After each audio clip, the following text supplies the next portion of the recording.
So the title of tonight's talk is The Dukesfield Project and Other Little Known Aspects of the North's Lead Heritage. So Greg, over to you, and we welcome you warmly. Thank you.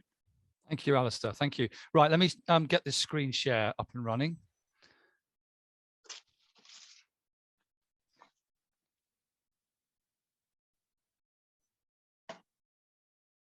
Right, how's that? You should see my title slide.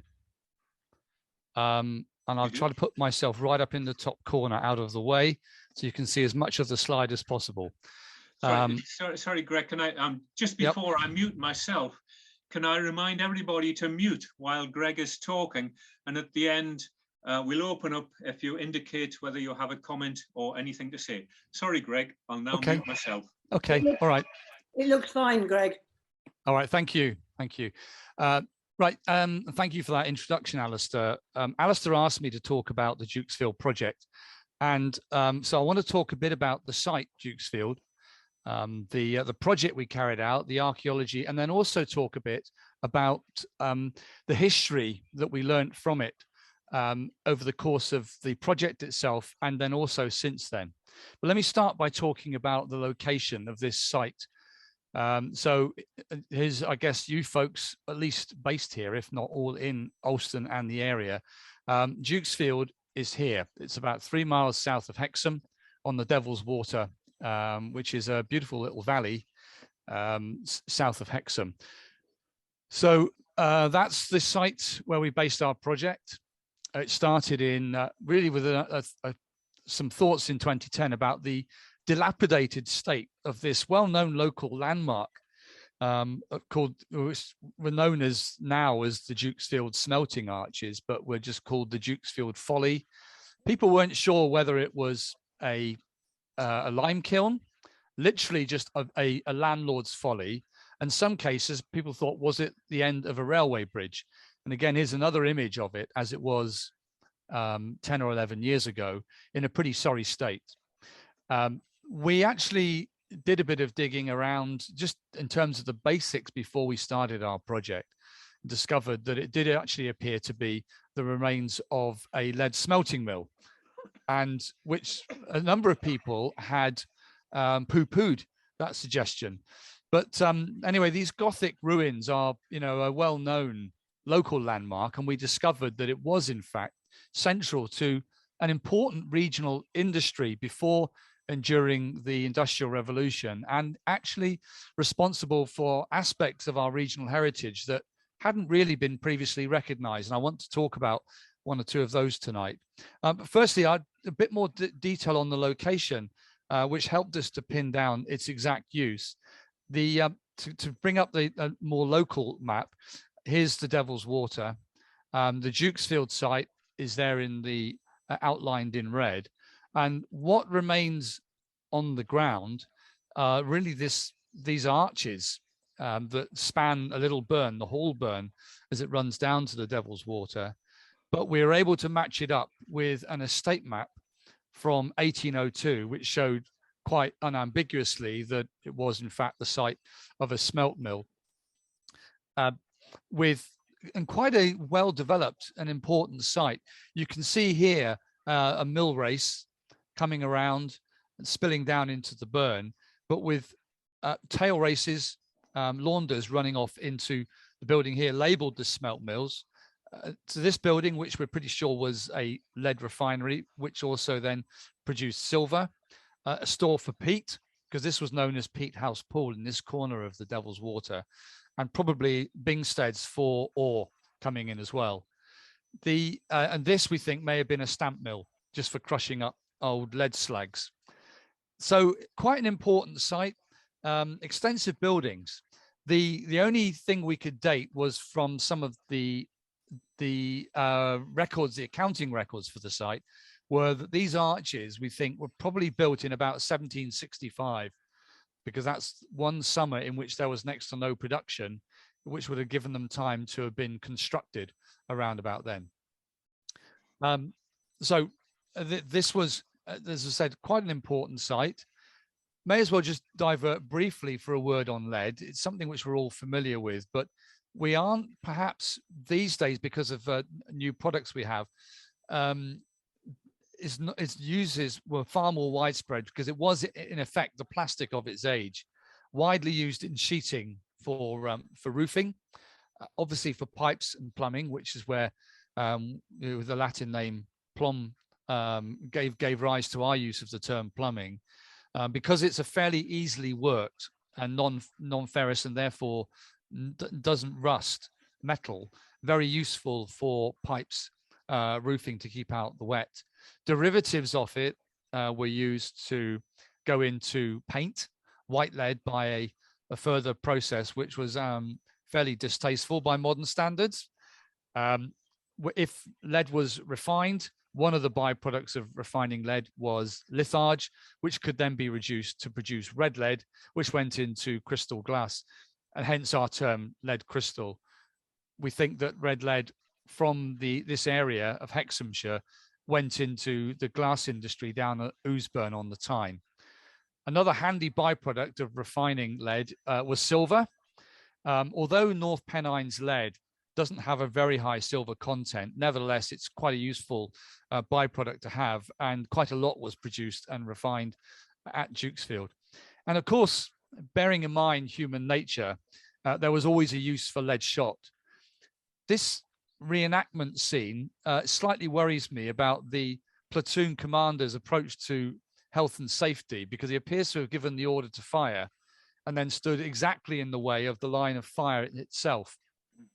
But be that as it may, the process of getting lead out of ore, and I'm not going to go into any chemical formulae here, I don't really understand them myself, but very simplistically, lumps of lead ore, as they were brought out of the ground in country rock, were crushed down into smaller amounts of washed or dressed ore.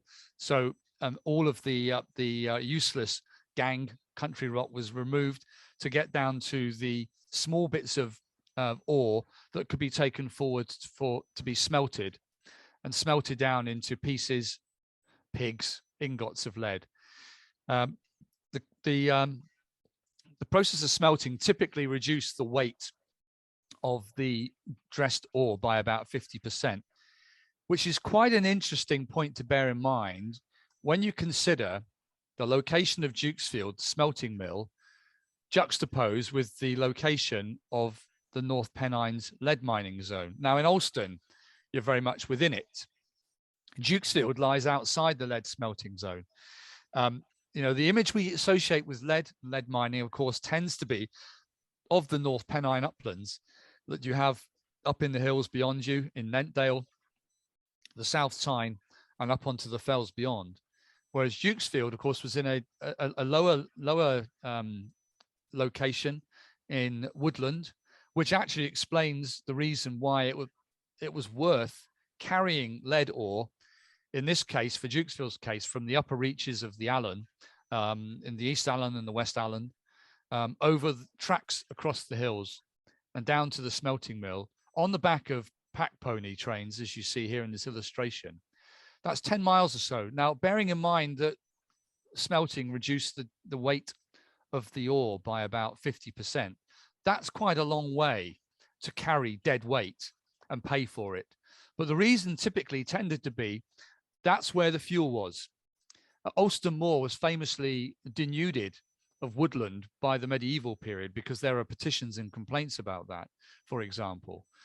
The woodland was down in the downstream valleys, like the Devil's Water. Also, the lower reaches of the valleys tended to have a more regular and reliable water supply, which was important if you were running a mill.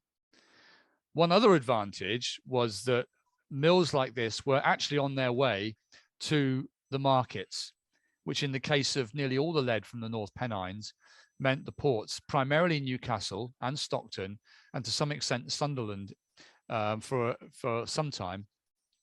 And so the lead then, the smelted lead, had to be carried on, again, in this case, over the Ridge Road, down to Blaydon, on one of the highest navigable reaches of the Tyne, same as with Newburn on the opposite bank, from where it could be put into wherries and taken down beneath Newcastle Bridge, where it could then be put onto ships and taken away.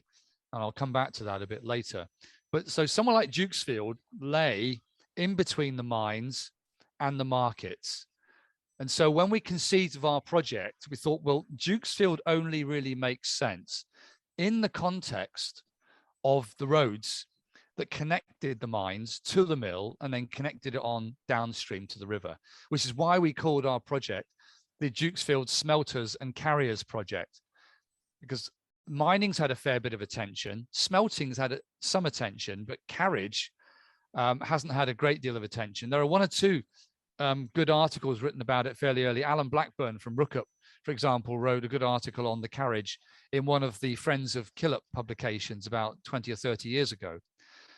But our sense of this project was something which was centered at Dukesfield, but which extended to cover this whole corridor between the uplands, a place like Coalclough and Allen Heads, right down to the Tyne at Blaydon. So it was ambitious geography in many respects. And so we tried to have events and activities all along the length of the carriers' routes.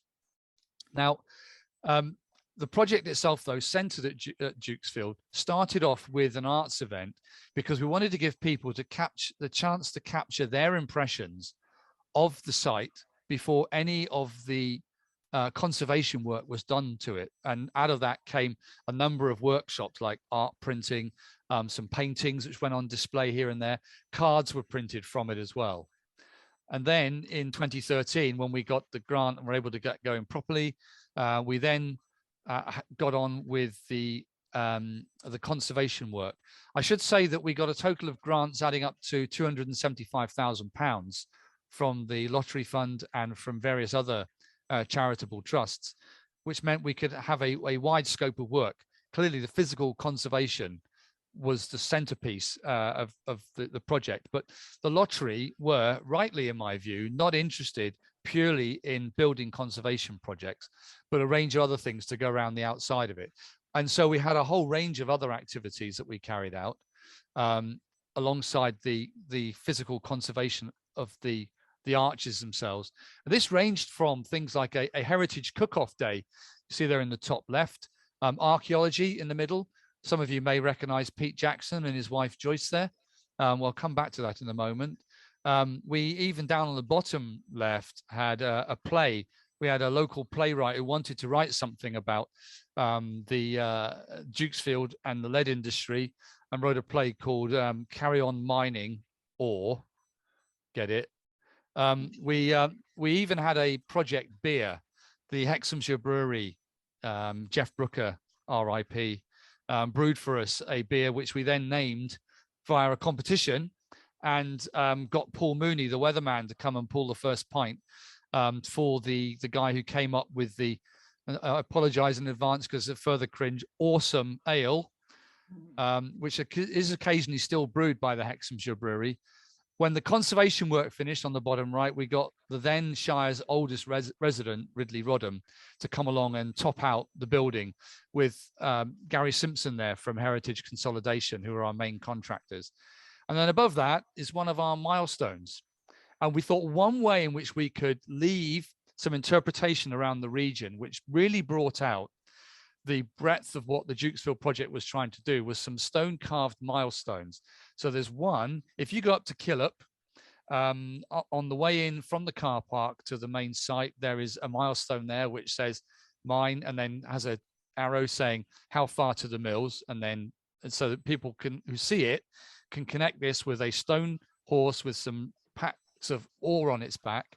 Where this little lad is standing is by Old Man Bottom on the East Allen Valley below Cinderope, which has got a sign one way saying lead mines and the other way to the smelting mill, which is Dukesfield, because this was an important river crossing on the way from Coalclough to Dukesfield. And then there's another one at Dukesfield itself. And we've also got some further interpretation, fixed interpretation, down at Blaydon, next to where one of the refineries stood.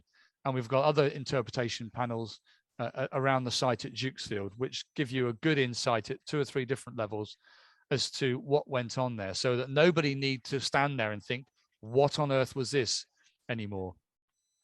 We had about 160 volunteers carrying out different activities, and about 800 days of voluntary work. We had a number of activities such as guided walks.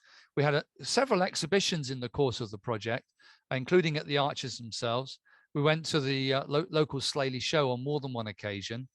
In the bottom middle, we had a big exhibition towards the end of the project, which traveled around the region. I think including it went up to Nethead Mines. Pete Jackson was a member of our steering group. This was one of the last exhibitions that we held for it in the Newcastle City Library. And then we had a grand opening event, if you like, at the end, to mark the end of the project, with the lead horse that we have at Dukesfield, which shows, so people coming across that can see how far it was from the lead mines and how far it is up along the hills down to the river at Bladen. We had 3 seasons of archaeology led by Richard Carlton and Mark Johnston of the archaeological practice in Newcastle, which were very well attended. We typically had 4 seasons in one day weather that, of course, we're used to getting in the North Pennines. And the figure you see on the bottom right there, Phil Bowyer, that sort of summed up the spirit really for the digging, because it was quite hard, muddy work a lot of the time. He always seemed to be first on site and last to leave, and we were pretty sure that where he's kneeling is the entrance to a spillway where the water wasn't going to the mills, used to cascade down and run back into the burn. And we thought perhaps he'd got his sleeping bag down there and he sort of crawled in there at night and then came out again in the morning and carry on digging. But it did catch us something of the spirit of the excavation that we carried out. We did also have some good weather. And of course, when it got a bit too tiring, and you can see 1 or 2 tired archaeologists here at where we were clearing chimneys at the top of the bank, beyond the stone structure which carried the arches themselves. We then, of course, called upon some child labour and got some eager kids in from Allendale Primary School to do some drawing of what we were finding. The full reports are available on the project website, and I'll give the link later on if anyone else wants to look at that. But one of the principal finds we came across was the wheel pit, a wheel pit in front of the arches themselves. And this is looking down from the top of the arches into the wheel pit, which was revealed in the first full season of our excavations. And in fact, I know Brian and Janet are here, and I have memories of you two, I think, being in that pit somewhere for some of that time digging. And we managed to make sense of it by reference to a plan for a small smelt mill that was in Swaledale. This is from the 1730s. And you can see there the axle running through the center of that building plan. And here it is lined up with where we feel the axle went, exactly halfway across the wheel pit. You'll then see that the axle drove bellows, and that the bellows then blew hot air into a furnace to get the temperature of the fuel and the ore mix high enough to actually sweat out the ore, which then ran into a pot. And so we think that there, to the left of the axle on this side, was where the bellows pit was. And then beyond that to the left, you'll see the where we think the hearth was. And in fact, you can see on the photo, there's quite a lot of burnt residue there, which makes sense given the what we feel the use was. And we think that was replicated on the other side, both to the right, and then also on the other side of the wheel pit. Here is a reconstructed lead smelting hearth at Wanlockhead up in the southern uplands in Scotland. And if you've ever got time to kill on your way up to on the A7, sorry, not the A74 from Carlisle up to Glasgow, 10 miles off to the left, you'll find the Wanlock Lead Mining Museum, and it's very well worth a visit, which gives you some sense of the fairly small scale of these smelting halves and the mills they're in. This one at Muka in Swaledale was little more than a shed, with open at both ends with an axle and some bellows being driven in the middle of it. But what we didn't find was anything which could help us to date the site. So what we were left with was this notion of an 18th century lead smelting mill. Not a single pipe clay bowl, anything. It had been so cleared. It was really quite a surprise that there were no small finds that helped us to date it from the archaeology alone. And so partly for that reason, we also carried out a documentary research arm of the project, which we called Reading the Past, to investigate a lot of the records which survived from the mill at the Northumberland Archives at Woodhorn, and other related documents at the Tyne and Wear Archives in the Discovery Museum in Newcastle. We had meetings around the region, and we learned quite a bit from that. It was also part of the project that refused to stop. And while we thought we might transcribe a couple of hundred letters that we might produce as a small book to accompany the project, given that we had more than 24 volunteers who are still at work since 9 years ago transcribing the documents, we've now got over 12,000 letters, just shy of 3 million words of searchable content, as well as statistics on lead production, in a site that's called Dukesfield Documents, and it's all available online for free. And I should say that over the past year or so, quite a lot of material from the Greenwich Hospital archives, which of course owned Alston Moor, all the lead interests up on Alston Moor from the 1730s onwards. There's quite a lot of material there. So there's now easily available at your fingertips a lot of research material that may be of interest to you as a society, to dig further, not just into the lead industry, but into some of the other aspects of the landed interests that the Greenwich Hospital had on Alston Moor. One of the early finds that we made from that were a couple of letter books of a Newcastle merchant called Michael Blackett, and these turned up in Cambridge University Library. I saw a single enigmatic reference to a letter from someone called MB about lead, that had been published in a book of economic documents from the 17th century about 40 years ago, and thought that looked curious. And so I followed it up and found that their originals were in Cambridge University Library.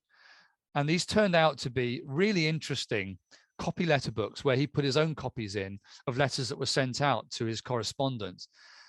And these letters, which cover those 8 years, really bring to life the commercial buzz of Newcastle and its merchant culture during the Restoration period, as he dealt with weights and measures of various different European jurisdictions and writing to correspondents in the UK and elsewhere in Europe.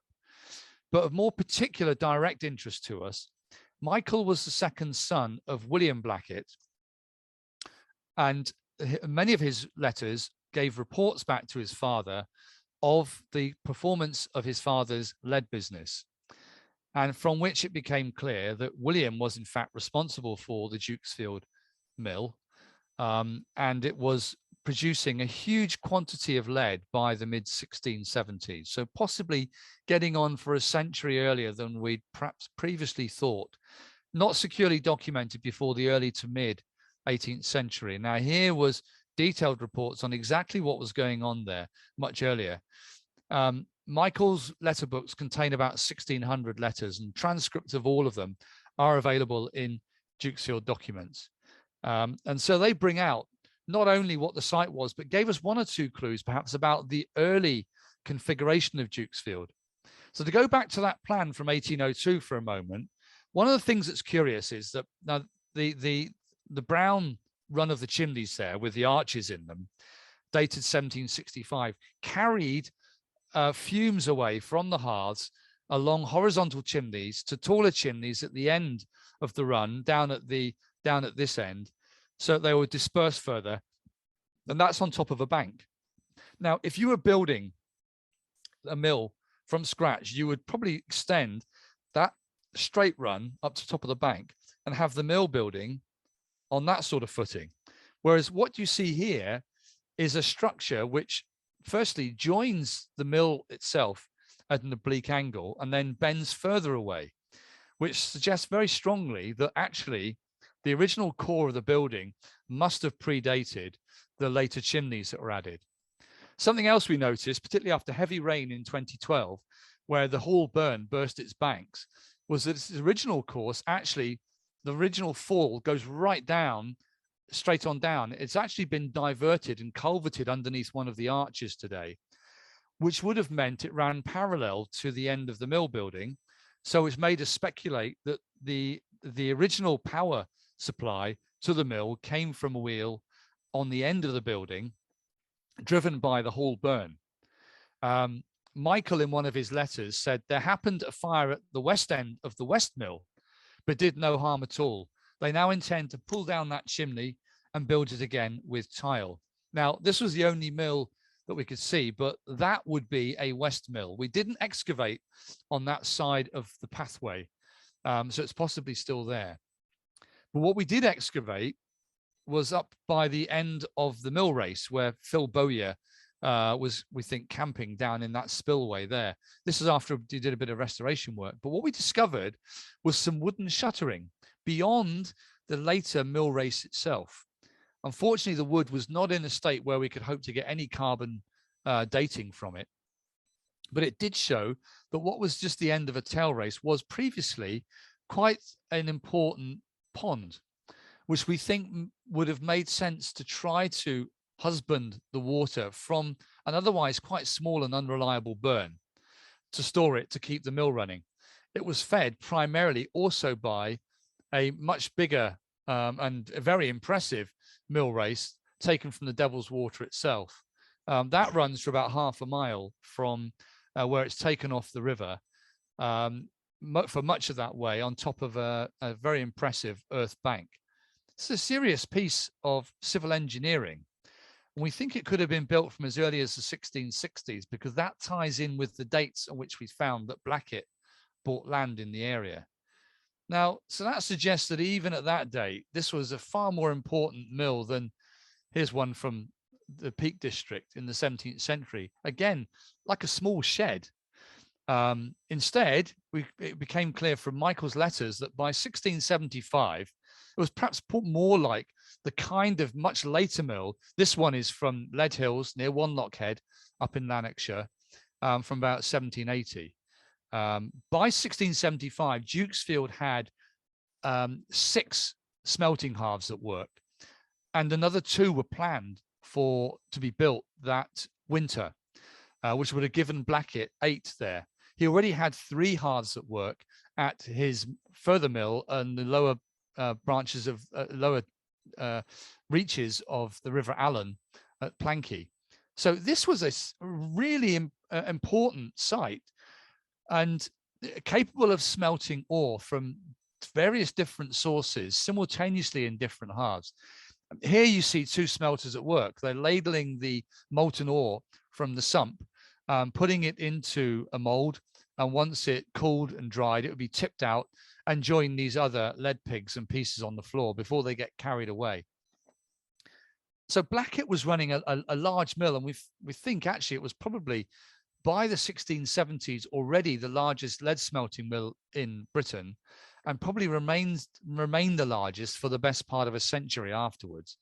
You know, it was completely unknown that it had been on anything like that scale before, and it was only really because we tracked down these letter books, themselves a fortunate survival, that show the scale of William Blackett's operation at that time. So to move on to some of the history and the wider implications of what this means for North Pennines lead in the 17th century, what about William Blackett? Born 400 years ago this year, died in 1680. By the time of the restoration of Charles II in 1660, he was already quite a wealthy merchant, although he came from a reasonably obscure background.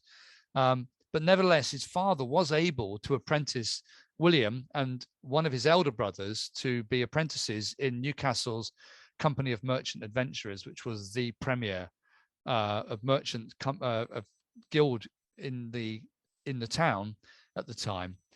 And already by the 1650s, he was a respected member of the company, because he went down to represent the company in negotiations on various matters in London.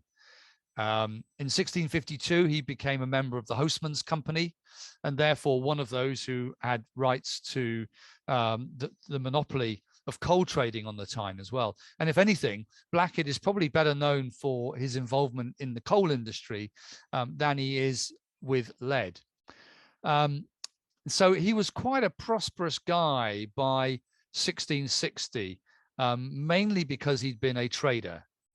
At the sort of time when many people, probably the sort of level of wealth, when traditionally people who'd made their money in trade were thought to want to go and retire to a gentleman's seat in the country.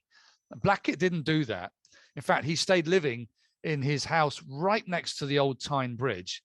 This is looking from the Newcastle side. If you can imagine, those of you who know Newcastle, looking to the swing bridge as it is today and across the Gateshead, which is pretty much on the site of the old Tyne Bridge with its gate here.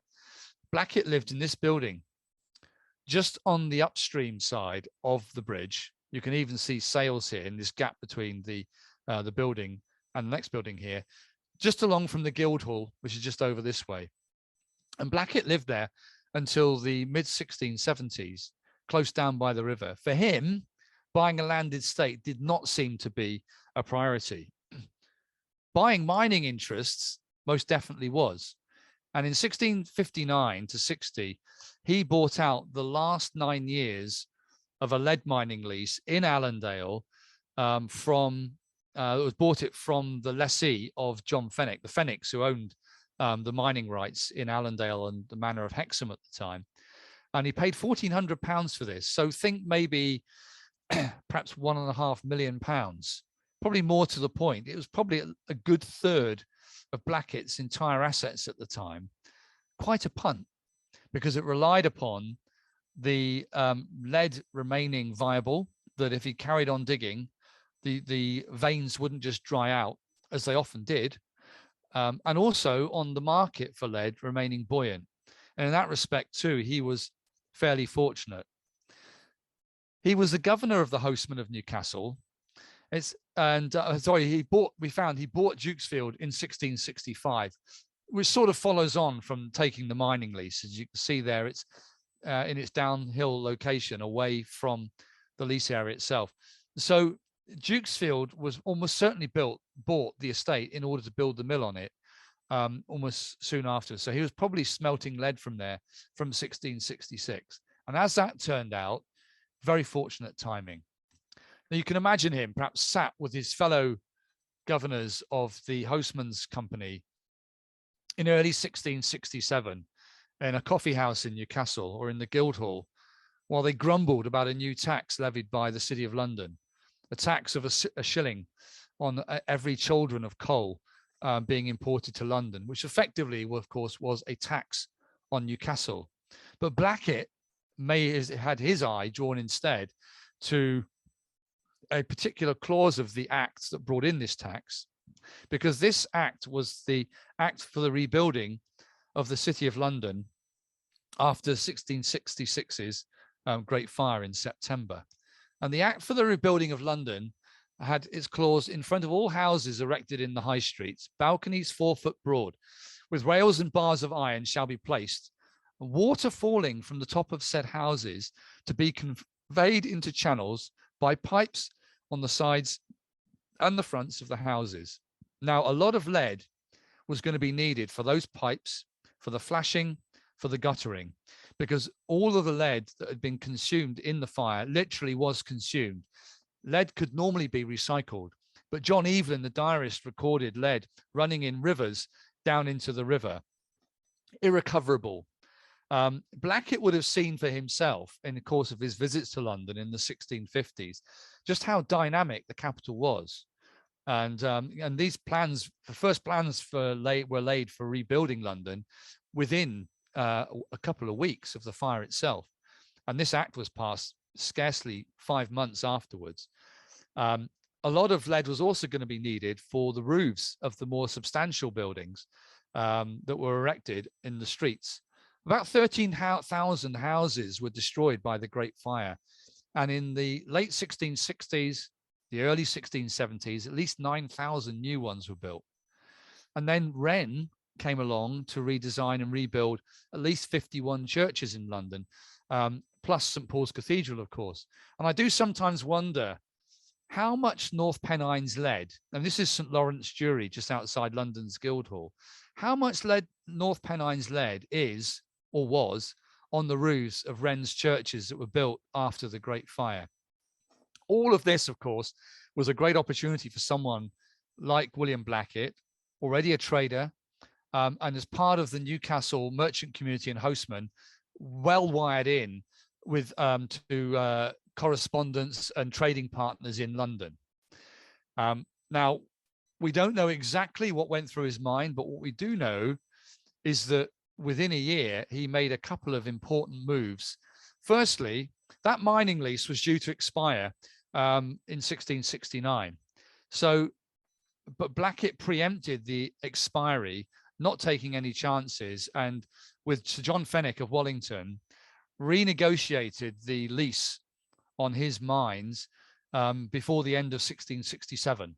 So he brought it forward. But also, he came up with quite an important extension, because he took the mining rights to the whole manor of Hexham in December 1667 for 23 years, take him up to 1690 for £3,000. So again, a bit of a punt, sort of money that turned the heads, particularly as someone like a spendthrift like Sir John Fenwick. Importantly, what this did was to bring to Blackett the very lucrative and rich lead mine at Fallowfield, north of the Tyne, north of Hexham, which of course was not all that far away from Dukesfield. Dukesfield then, of course, turned out to be pretty much in between his Allendale mines and Fallowfield. Now, it's worth dwelling for a minute on Fallowfield, because there's an interesting little further deduction that we can make from this. And this is, again, is helped by Michael Blackett's letters. Fallowfield's about 7 or 8 miles from Dukesfield. The route plotted here, I've drawn to show probably the route which it would have taken to have the least chance of having to have the pack ponies traipsing over cultivated fields. The dark green bits are the cultivated fields of the time, and everything else was open wasteland. We know from Michael Blackett's that in October 1675 alone, 100-ton tens of lead ore were carried to Dukesfield, and that was fairly typical.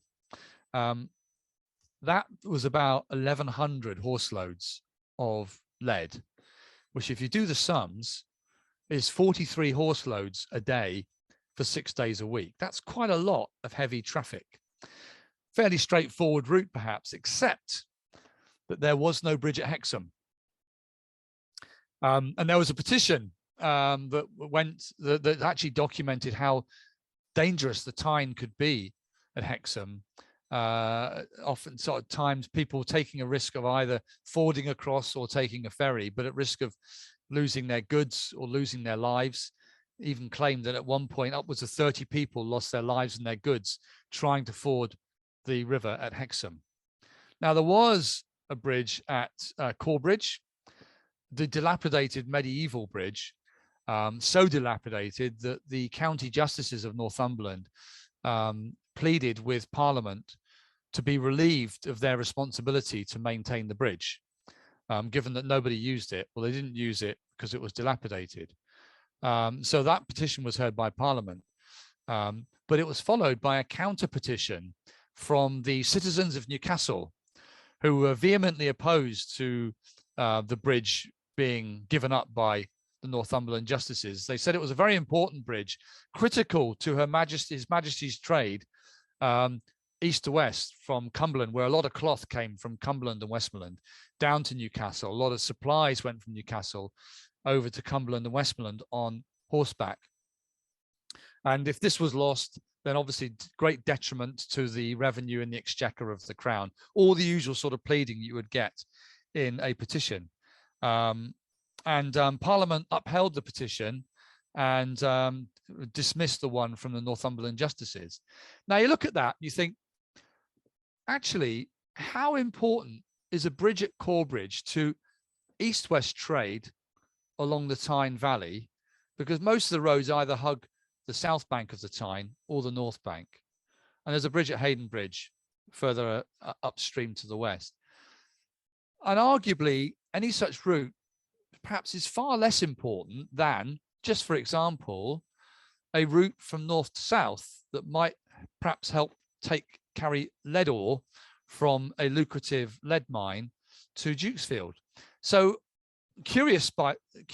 my curiosity sparked by this, I actually got the original of the petition, which is in the Duke of Northumberland's archives at Alnwick, just to see the actual petition and see who signed it. And sure enough, very discreetly, 4 up from the bottom, William Blackett. He had just finished his term as the mayor of Newcastle when this petition from the citizens of Newcastle was drawn up. So he hid himself fairly discreetly down near the bottom. But nevertheless, the petition was upheld. The county justices were required to not only maintain the bridge, but to rebuild it, which gave Blackett a much more secure route to get his ore from Fallowfield to Dukesfield. And it's the bridge we have there today. You know, and there's a little sign at the end of it saying rebuilt in 1674. And it was that date which first sparked my curiosity into this whole episode, because I knew by then that this was also linked to the heyday of the Dukesfield lead smelting mill.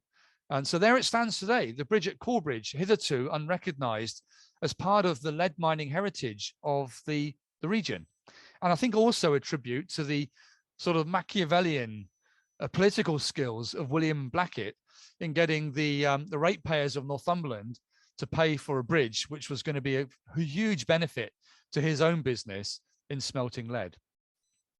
And he was smelting it in huge quantities. I also got hold of the customs records, the Exchequer port books, which are all down in the National Archives in Kew. They're not the most riveting of documents, but if you're prepared to be a nerd like me and pore over them and lift out statistics, they can be quite illuminating. So in terms of domestic trade, going from the coastal trade from Newcastle to London, we found that in 1655, only 27 tons of lead left Newcastle to go to London. It's probably not a great deal would have been used in Newcastle itself. So this was going to be mostly for use in wider markets. By 1674, there was 170 tons, quite a large increase. But I suspect that misses the big surge in trade that there would have been to send lead to rebuild London between the Great Fire and the early 1670s. Unfortunately, not all the port books survived, so we don't know. But what was more interesting, though, was that there was already a much larger volume of lead being shipped overseas. Exports going out from Newcastle to ports abroad, 468 tons already by 1661, at the just after the restoration of Charles II. Astonishingly, by 1676, that was nearly 2,000 tons of lead from Newcastle. And I don't think we've really appreciated the scale of this trade or the speed with which it grew up after the from the restoration period. The other thing that the export port books do that the domestic ones don't is indicate the merchants responsible for the individual shipments. In 1661, Blackett was responsible for perhaps 47 tons, about a tenth of Newcastle's exports, which might be consistent with the fact that he'd only recently taken over the mines in Allendale, was making a contribution alongside the other Newcastle merchants who were trading in lead. By 1676, Blackett was responsible for about 1,500 tons of lead.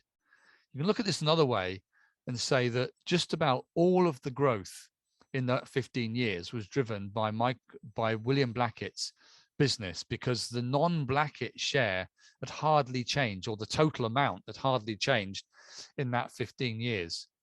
So it was William Blackett who had driven this astonishing expansion of the lead industry from the North Pennines. And again, it's by only looking at things like these mundane tax records, really, customs records, you can build up a picture, and what a dramatic picture it shows too.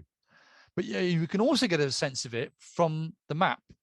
And firstly, I should say that all of this, or the majority of Blackett's lead, was going to Amsterdam, where it was traded on the metal exchange, which was up and running from the 1650s or 60s. And here is a painting of the busy exchange in Amsterdam in 1670.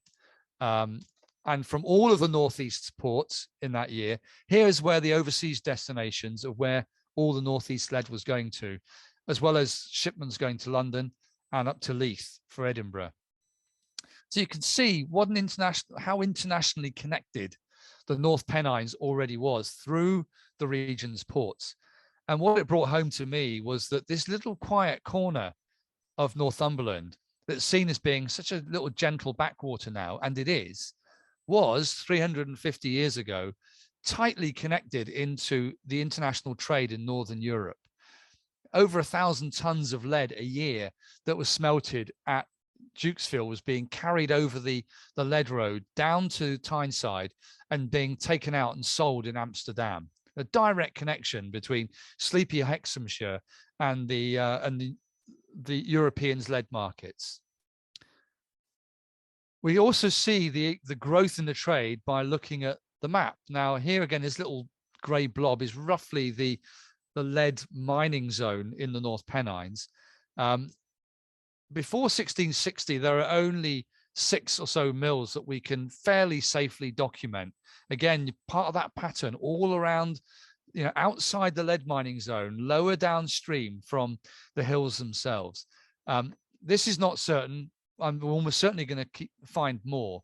But what is quite clear is that in the 1660s and the 1670s, at least another 9 were added, including the one here at Dukesfield, and another cluster of 4 other lead smelting mills on the narrow stretches of the Devil's Water and the Rowley Burn in Hexhamshire.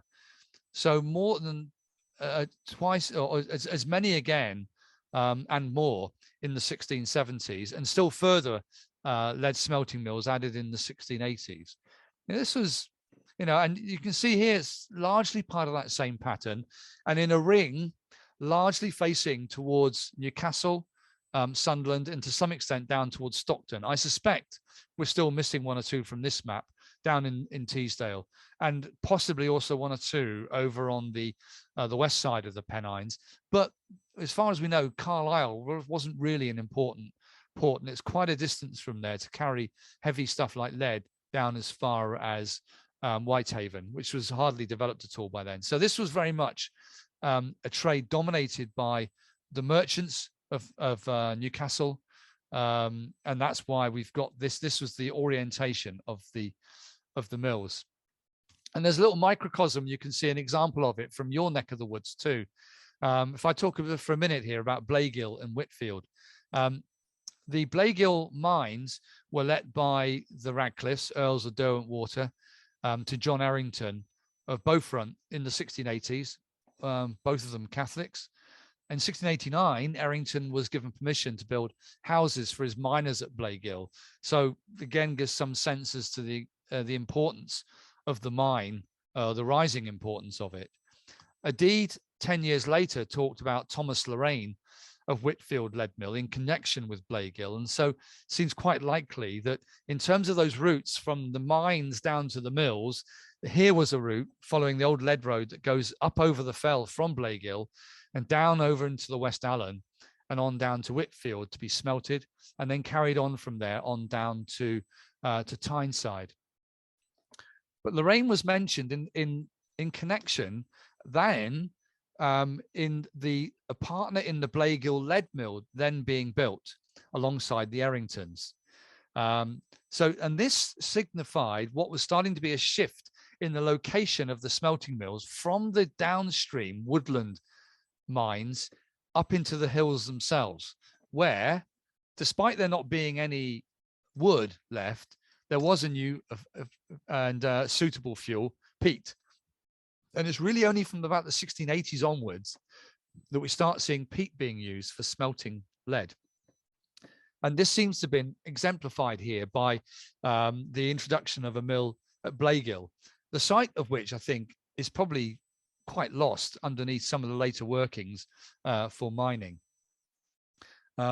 that I think that deed, the reference which is given there, the full deed, I think is now also in Dukesfield documents, if you want to follow it up any further. But it means that in the 18th century, that to that ring of mines outside the mining zone, several other mines were built, mills, sorry, were built in the uplands themselves. But they were all connected by this network of lead roads running from the mills down towards Newcastle, and it gives some measure, if you like, of the draw of Newcastle, and conversely, Newcastle's hinterland in terms of traffic, because for every horse that could carry lead down to the Tyne, there was capacity to bring goods up cheaply back up to the hills. So I suspect that traffic overland was perhaps a little bit more common than is sometimes always claimed.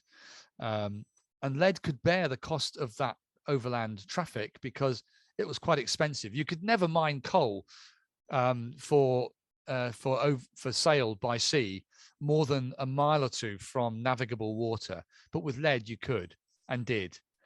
But what it meant, of course, was that in connecting the mines and the mills and all the logistics of carriage, it's quite a management challenge, and particularly for someone working on the scale of William Blackett. And one of the other things that we could learn from Michael's letter books was how Blackett went about doing this. He couldn't do it all himself, because as well as running this vast business, which probably had up to 750 people employed in it between lead and coal in the 1670s, he was also MP, occasionally mayor. And so, you know, he needed to have a management structure. And from Michael's letters, we find that John Mowbray, originally from Weardale, was in charge of the mills and setting on the carriage for ore and for lead. He was based at Dukesfield.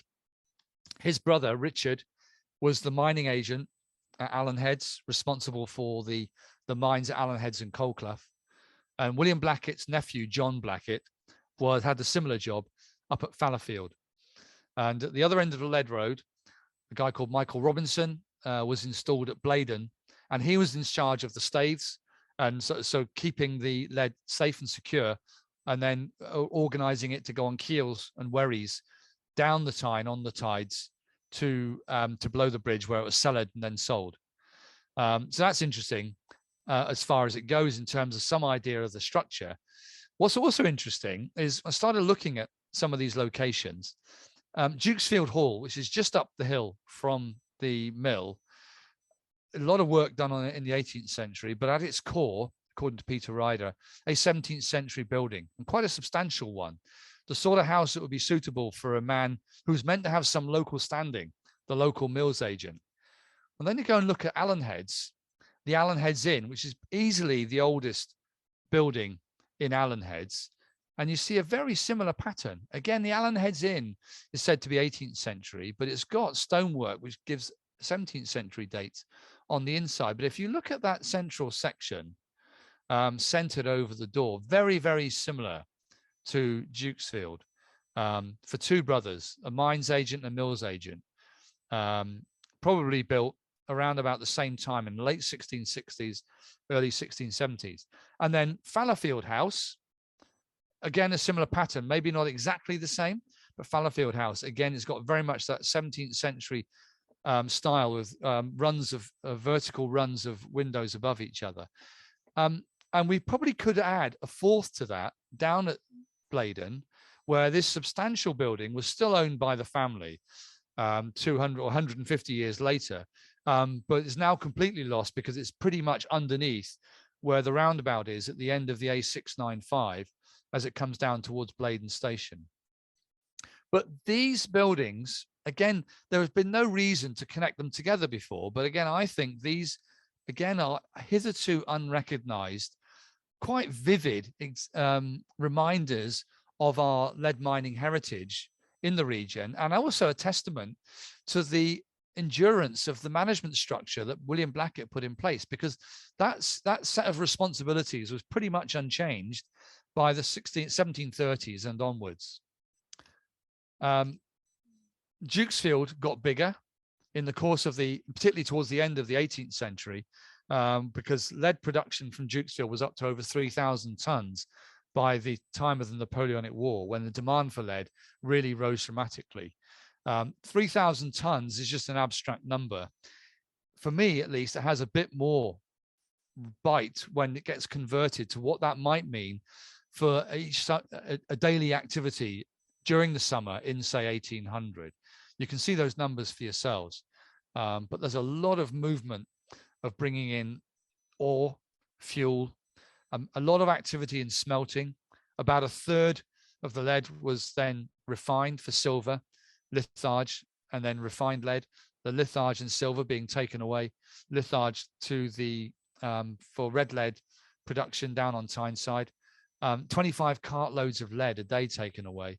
Probably 3 dozen or so smelters working there, but probably 60 or 70 carriers a day visiting the site. You know, this was a very, very busy place.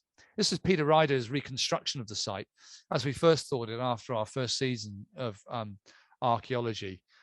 Here's trains of pack ponies bringing in the ore and peat being brought in to be stored here. The smelting mill, the horizontal chimneys carrying the fumes above the arches to the chimneys which we excavated at the top of the run there. And here are the launders providing water to the smelt mill, the refinery, and to the stamps for crushing up the slags. And then here is the road carrying the lead away from the mill on its way to Blaydon.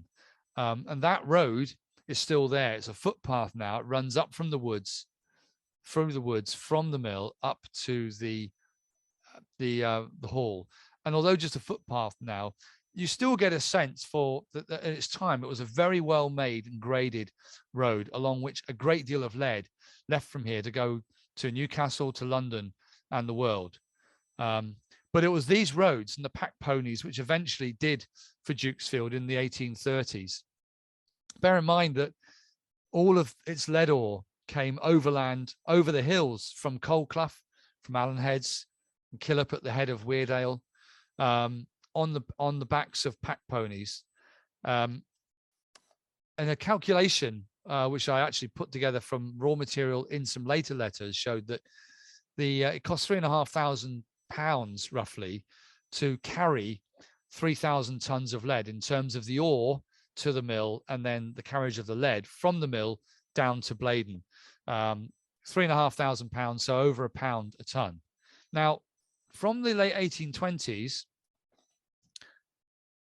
there were turnpike roads that were laid down the East Allen, down the West Allen, down to Hexham, past the Allen Mill, which was also part of the Dukesfield Empire, owned by the heirs of the Blacketts, and that had the prospect of making the carriage of the ore a great deal cheaper.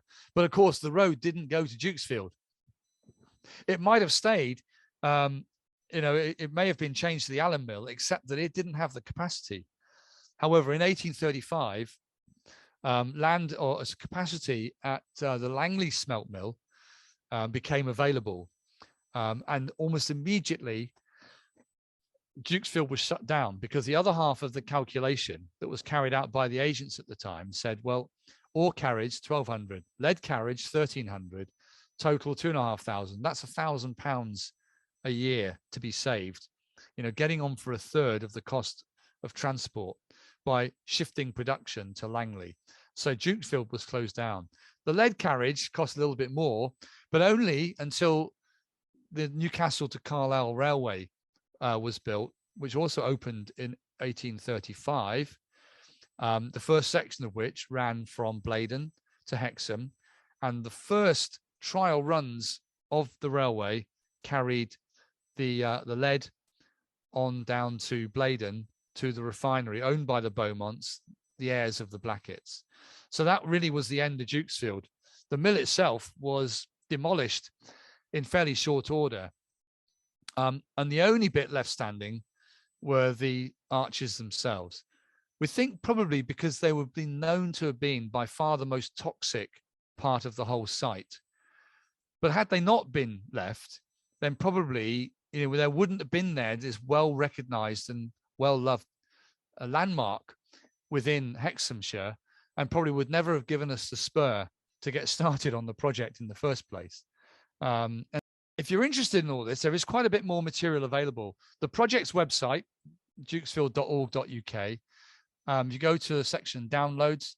There are 3 walks that we put together, one around Blaydon, one around the Dukesfield Arches and the Devil's Water, and one in the East Allen, following on from the sort of in the Allen Heads area around the mines up there. There's a general map, the what's left of the standing lead heritage in the North Pennines, and then there's a lead cycle route if you're feeling energetic and want to cycle from Dukesfield to Blaydon, or back, or even back again. Or we did have them printed during the project, but they are still all available as downloads. The lead mining heritage map of North Pennines might be particularly of interest. I can also say that 1 or 2 of these images that I have used here are drawn from a book that we produced during the project, written by Ian Forbes, who may be known to many of you as the ex-director of the Killop Lead Mining Museum. And he effectively has introduced and provided explanatory captions to every single image in a fantastic collection that's got an Allendale provenance, and which were bought by the Science Museum in London in 1985. You occasionally see the odd image from them being reproduced. This is the first time that the whole set have been reproduced on high quality art paper, and explained with a full introduction by Ian, identifying the artist, the location, and the dates in the early 19th century. It's not the cheapest book, but it's really quite a collector, and actually it is indeed quite quickly becoming a collector's item, because the one print run we had is starting to dwindle. If you are interested, or if you're scratching around thinking of what to get people for Christmas presents, I don't mind using that word because Alistair used it earlier, so I'm not the first one tonight. It is available in your tourist information centre in the town hall. They have copies at the Hive Cafe in Nenthead. There are some at the Hemel in Allen Heads, and indeed in the coffee shop in the Allen Mill Yard further down the valley. Cogito Books in Hexham also has it. If I'm doing the hard sell here, it's because I'm also a parish councillor in Hexhamshire, and all proceeds from the sale of the book support the maintenance of the arches, and we're having a bit of remedial work done on the brickwork on the chimneys next year. I wrote an article on the origins of the Dukesfield Mill, which appeared in Hexham Historian 6 years ago now. There are still 1 or 2 copies in print available. They're from £6, but you can now download articles, and I think certainly including from this issue, individually, and you can go to the bookshop at the Hexham History website. And if you navigate through to Bookshop and Hexham Historian, volume 25, I think PDFs are sold for £1 a time. So you can buy them article by article. There's also one in there, if you're interested, in the same issue on the Mulcaster family, who were also quite important in the lead industry in the 18th century. That one by Yvonne Purdy and Ian Forbes. The excavation reports from the Dukesfield project are available, free downloads from the project website. And the Dukesfield documents is there. I should warn you that if you do go to use Dukesfield documents, it might be an idea to make sure you're not doing it in a hurry, because people have been known to disappear down the rabbit hole, that the little innocuous little thing that says search here and not come up again for a few hours, because I know people who get absorbed in the immediacy of 17th and 18th century documents and letters that are in there. But as I mentioned earlier, it may well be a useful resource for you for future projects for the Ulstermore Historical Society. I will then close with one last plug. You may have guessed I have been slightly enthusiastic about William Blackett in terms of astonishment really at what he created. And I have finally got round to writing that all up as a book, which is coming out from Time Bridge Publishing in about a month or so's time. I believe they've told me that they're just putting a page on the website. Pre-orders are now being taken, but this is something which I sort of promised I would do as a result of the project, and did finally get round to doing and finishing during lockdown. So that comes out in a few weeks' time. Why don't I leave it on that page for now, because in case you want to take down any of those details for the web addresses, and I'll hand it back to you, Alistair, I guess, and take questions if anyone's got any.